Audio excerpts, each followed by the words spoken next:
नमस्कार, मैं हूं राहुल गौतम और मेरे साथ हैं डॉक्टर समीरन पांडा, जो कि आईसीएमआर के इन्फेक्शियस डिजीजेज के हेड हैं। Doctor Panda, thank you for joining us. Doctor Panda, पिछले हफ्ते 69% जो केसेस सामने आए हैं वो अकेले केरला से सामने आए हैं। जो टोटल एक्टिव केसेस हैं कंट्री के, वो ऑलमोस्ट 60% एक स्टेट केरला से है। क्या हम इसको ऐसे मान सकते हैं कि केरला में एटलीस्ट थर्ड वेव आ चुकी है? सिर्फ एब्सोल्यूट नंबर ऑफ केसेस मान लीजिए एक स्टेट जो केरला से आ गए हैं और उसी को सिर्फ वही नंबर को आंकड़े को देख के थर्ड वेव बोलना गलत रहेगा। क्योंकि वेव जिसको हम लहर कहते हैं तो वो स्टेट स्पेसिफिक डिस्कशन हो रहा है, तो उसी में देखना चाहिए कि फर्स्ट वेव में आंकड़ा कैसा था और शेप भी कैसी थी, और सेकेंड वेव दूसरी लहर में वो फर्स्ट वेव से ज्यादा ऊंचाई तक चले गए थे या उधर आंकड़ा क्या था, और सेकेंड वेव का जो और उसमें जो डिसेंडिंग आर्म वो कितना दूर तक आ जाने के बाद फिर एक अपसर्ज दिखाई दे रहा है कि नहीं। तो ये मान के चलना चाहिए कि स्टेट स्पेसिफिक वेव्स के बारे में हम अंदाजा लगाना चाहते हैं तो हमें वो स्टेट स्पेसिफिक डेटा लेके वेव फॉर्म को सामने रख के ही सोचना होगा। ऐसे नहीं है कि कोई एब्सोल्यूट नंबर्स आ रहा है तो इसीलिए था। इट कुड बी कि this is a second wave continue, but कुछ अपसर्ज दिखाई दे रहा है जो कुड बी अर्ली इंडिकेशन। तो हमें ये सोचने के लिए स्टेट स्पेसिफिक डेटा अच्छा तरीका से छानबीन करके देखना चाहिए। डॉक्टर पांडा, पूरे स्टेट में हमारी एक जैसी अप्रोच थी, यूनिफॉर्म अप्रोच थी। हमने वैक्सीनेशन कवरेज को भी अब तो हम काफी एक्सपेंड कर दिया है उसमें। आपको क्या लगता है कि क्या रीजंस हैं जो सर्च हमको देखने को मिल रहा है? केरला में भी कुछ डिस्ट्रिक्ट्स हैं ऐसे, खास तौर पे जो कन्नूर और जो आसपास के जो एरियाज हैं उनमें ज्यादा हमको देखने को मिल रहा है, तो उसका क्या रीजन है? तो देखिए, एक स्टेट में सारे जो डिस्ट्रिक्ट्स है वो भी एक समान जैसा नहीं होते। तो कुछ कुछ डिस्ट्रिक्ट जिसमें पॉपुलेशन डेंसिटी ज्यादा थे तो उधर शायद आपको देखने को मिलेगा। सिर्फ केरला के लिए नहीं, दिल्ली मान लीजिए, महाराष्ट्र ले लीजिए या वेस्ट बंगाल, तो जिधर पॉपुलेशन डेंसिटी ज्यादा है जैसे कि अर्बन सिटीज या अर्बन स्लम ड्वेलिंग पॉपुलेशन, उधर बहुत जल्द से जल्द संक्रमण फैल गया था। लेकिन बाकी सारे डिस्ट्रिक्ट्स है जिधर पॉपुलेशन डेंसिटी इतना हाई नहीं है तो उधर ससेप्टेबल मास रह गया है।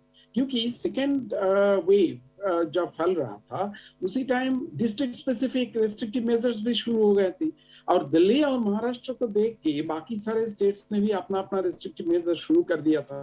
तो ये एक अच्छी बात जो हुई वो है कि संक्रमण फैला नहीं बाकी सारे स्टेट्स में। क्योंकि देखिए, सेकेंड वेव जिसको हम कहते हैं, 80% of the infections recorded during the second wave were contributed by 10 states of India. तो बाकी सारे जो स्टेट्स है उसमें तो सेकेंड वेव इतना खास तौर पे फैला नहीं। तो इसीलिए ये जानकारी बहुत ही जरूरी है कि states were not in similar state of affairs during the second wave, number one. Number two, एक स्टेट के बारे में सोचा जाए तो उसी में भी बहुत सारे डिस्ट्रिक्ट्स है जो हेट्रोजेनियस डिसिमिलर है। तो जो स्टेट्स में इतना ज्यादा फैला नहीं था उधर अभी अभी आंकड़ा ऊपर में आना शुरू हो, लेकिन वो डिस्ट्रिक्ट में भी लोकल डेटा लेके ग्राफिकल रिप्रेजेंटेशन करके देखना चाहिए कि ये सेकेंड वेव का कंटिन्यूएशन है उसी डिस्ट्रिक्ट्स में जिधर अभी देखने को मिल रहा है केरला में आंकड़ा आने का, या ये है सेकेंड वेव कम होते होना शुरू हो गया था और उसी से एक अपसर्ज दिखाई दे रहा है। जो भी अपसर्ज हो, सिर्फ केरला में भी हो या कोई डिस्ट्रिक्ट्स में हो, उसको सीरियस तरीके से लेना है। Is it an early indication of third wave और नॉट? लेकिन सिर्फ एक नंबर देख के थर्ड वेव आ गया ये बोलना गलत है। मतलब आपने कहा कि 80% जो केसेस सेकंड वेव में आए थे, seems to have completely overwhelmed our medical infrastructure. अब जो बाकी के जो 20 स्टेट्स जो जहां पर उस टाइम पे हमें सर्च देखने को नहीं मिला, क्या वो हाई रिस्क पर है? हाँ, उधर तो ससेप्टेबिलिटी है तो उधर जरूर ये संभव है। तो लेकिन जो हम बोल रहे थे जो ओवरवेल्म्ड हो गया था वो टीवी या मीडिया में देखने को मिला, that was focusing on those 10 states. So basically, yes, if the 10 states contributed 80% of the infections, it's very easy to understand or appreciate or to conceive that the rest of the states remain vulnerable because उन्होंने restrictive measures जल्द से जल्द शुरू कर दिया। दिल्ली से example लेके या महाराष्ट्र का एग्जाम्पल लेके उन्होंने स्टेट लेवल या डिस्ट्रिक्ट लेवल रेस्ट्रिक्शंस शुरू कर दिया था। तो इसीलिए ससेप्टेबल पॉपुलेशन उधर रह गए हैं और रह चुके हैं। So may be they are seeing a prolonged second wave.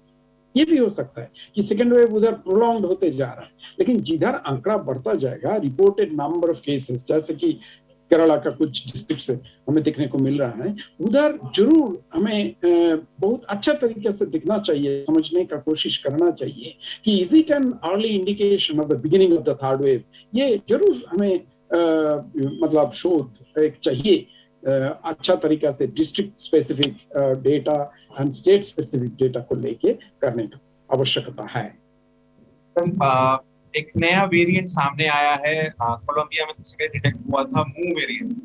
इसके अलावा एक और वेरिएंट है जो कि अफ्रीका में ओरिजिनेट हुआ। गवर्नमेंट ने कई कंट्रीज से जो ट्रैवल करके लोग आ रहे हैं उनके लिए क्वारंटीन मैंडेटरी कर दिया है जहां पर ये वायरस स्प्रेड। हमारी क्या असेसमेंट है सर, क्या हम इसको रीड कर रहे हैं इन वेरिएंट्स को कि ये क्यों ज्यादा ट्रांसमिट हो रहा है या क्यों ज्यादा ट्रांसमिसिबल है, एंड हम क्या सेकेंड वेव से लेकर अब जो अभी हम हैं, क्या हम प्रिपेयर्ड हैं? अगर कोई ज्यादा फास्टर ट्रांसमिशन वाला अगर कोई वेरिएंट आता है, कोई वेरिएंट आता है, क्या हम प्रिपेयर्ड? देखिए, इसमें 2 या 3 किस्म के जो मुद्दे हैं उसको लेके चर्चा करना होगा, सोचना होगा। Number 1, new variant. New variant जो होते हैं, नया म्यूटेंट कहिए या वेरिएंट कहिए, वो जरूरी नहीं है कि नया है इसीलिए उसके पास एक क्षमता रहेगी कि वो ज्यादा जल्द से जल्द फैल जाएगा, ज्यादा ट्रांसमिसिबल है। ये सोचना गलत होगा। तो ज्यादा ट्रांसमिसिबल है या नहीं, इसके लिए एक एपिडेमियोलॉजिकल इंफॉर्मेशन या एपिडेमियोलॉजिकल स्टडीज कम्युनिटी से हो या कुछ फैमिली में फैमिली क्लस्टरिंग्स हो रहा है कि नहीं, ये सब जानकारी लेना चाहिए। तो वो है एक बात। दूसरी बात ये है, ये जो वेरिएंट है या म्यूटेंट है, ये ज्यादा खतरनाक साबित हुआ कि नहीं, that is also variant of concern. तो वेरिएंट ऑफ इंटरेस्ट और वेरिएंट अंडर इन्वेस्टिगेशन एक चीज होते हैं और वेरिएंट ऑफ कंसर्न अलग चीज। तो वेरिएंट ऑफ कंसर्न वही होगा जो ज्यादा जल्द से जल्द फैल जाता है या क्लिनिकली सीवियर डिजीज कर लेते हैं या डेथ्स ज्यादा हो जाते हैं उसी वेरिएंट का कारण। लेकिन ये जो नया वेरिएंट्स डिटेक्टेड होने को मिला है, ये बाकी सारे जो देश में मिले हैं, हम चाहेंगे कि वो वेरिएंट का बारे में ज्यादा जानकारी मिलने से पहले हमारा कंट्री में ज्यादा नंबर से ये आ जाते हैं, तो ये हम नहीं चाहेंगे। तो इसीलिए बहुत जरूरी है कि इंटरनेशनल ट्रैवल चालू है, तो जिस कंट्री से ये हमारा भारत वर्ष में ये सब पैसेंजर्स आ रहे हैं, उसी में एक तो जिसको हम कहते हैं मॉनिटरिंग या विजिलेंस तो रखना ही चाहिए। मैं साइंटिफिकली बोल रहा हूँ, vigilance in the sense biological vigilance and monitoring of the clinical feature. तो इसलिए ये बहुत जरूरी है समझना कि वेरिएंट होते हुए, म्यूटेंट होते हुए, हर वेरिएंट या हर म्यूटेंट वो वेरिएंट ऑफ कंसर्न नहीं हो जाता, वो वेरिएंट ऑफ इंटरेस्ट। हमें उसमें हम इंटरेस्ट रखते हैं और वेरिएंट अंडर इन्वेस्टिगेशन VUI कभी कभी कहा जाता है। तो वो इन्वेस्टिगेशन जारी है और INSACOG जो हमारा इनिशिएटिव है इंडिया में और उसका नोडल जो एजेंसी है वो है NCDC, national centre for disease control. तो वो फोकल बॉडी है और INSACOG है कंट्री वाइड इनिशिएटिव जिसमें ICMR, Indian council of medical research का भी भागीदारी है और सब मिलके एक कट्टा, एक कंट्री वाइड जो नेटवर्क है उसी से अंदाजा लगाने का कोशिश करते हैं कि नया एक वेरिएंट दूसरा कोई कंट्री में डिटेक्टेड हो चुका है तो वो इंडिया में उसका एंट्री हुआ है कि नहीं, और होते हुए भी वो ज्यादातर फैल रहा है या नहीं फैल रहा है, वो क्लिनिकली सीवियर डिजीज कर रहा है या वो खतरामंद साबित नहीं हुआ या डेथ्स उसमें उससे ज्यादा हो रहा है कि नहीं। ऐसे कोई संभावना अभी तक इंडिया में दिखाई नहीं दिया कि नया जो वेरिएंट्स आए हैं। और दूसरी जो बात मैं कहना चाहूंगा, ये भी सोचना चाहिए कि जो वैक्सीन हम लगा रहे हैं वो वैक्सीन नया वेरिएंट जो है उसका साथ लड़ने का क्षमता रखते हैं कि नहीं, वो भी हम देखे हैं। अल्फा बीटा हो या डेल्टा हो, ये सभी का ऊपर हमारा जो वैक्सीन है वो कारगर है। तो ये भी हो सकता है ना कोई वेरिएंट आते हुए भी हमारा जो वैक्सीन प्रोग्राम में लागू है वो इसी का विरुद्ध नया जो वेरिएंट ऑफ कंसर्न हो, तो वेरिएंट ऑफ इंटरेस्ट तो बहुत सारे होते हैं। मतलब आरएनए वायरस जब उसको आंकड़ा बढ़ाने की कोशिश करता है, उसमें थोड़ा थोड़ा बदलाव जो हो जाते हैं, वो बदलता हुआ रूप को मैं वेरिएंट कहता हूँ। वेरिएंट होने का मतलब ये नहीं है कि वो खतरामंद साबित ही होके रहेगा, ऐसा बात नहीं है। तो इसीलिए मैं कहना चाहूंगा सेकंड इंपॉर्टेंट थिंग इज कि वैक्सीन जो चल रहा है हमारा प्रोग्राम में, वो नया वेरिएंट का विरुद्ध कारगर रहेगा ये। और थर्ड, तीसरी जो पॉइंट इंपॉर्टेंट है, नया वेरिएंट हो या पुराना वेरिएंट, हमें तो मास्क इस्तेमाल करना चाहिए, क्योंकि फैलने का तरीका एक ही है। तो हम वैक्सीनेशन प्रोग्राम ठीक तरीका से करें और कोविड अप्रोप्रिएट बिहेवियर, जैसे कि मास्क लगाना, भीड़ भाड़ अवॉइड करना है, हाथ साफ सुथरा रखना है, और जो हम लोग कहते हैं रिवेंज ट्रैवल, कि हम चलो इतना दिन लॉकडाउन में रहा, चलो हमें भागना है, फेस्टिवल सीजन आ गया है, हमें दौड़ के जाना, हिमाचल प्रदेश हो या दार्जिलिंग हो, ये नहीं करना चाहिए। हमें रिस्पॉन्सिबल ट्रैवलिंग करनी चाहिए, नॉट रिवेंज ट्रैवल।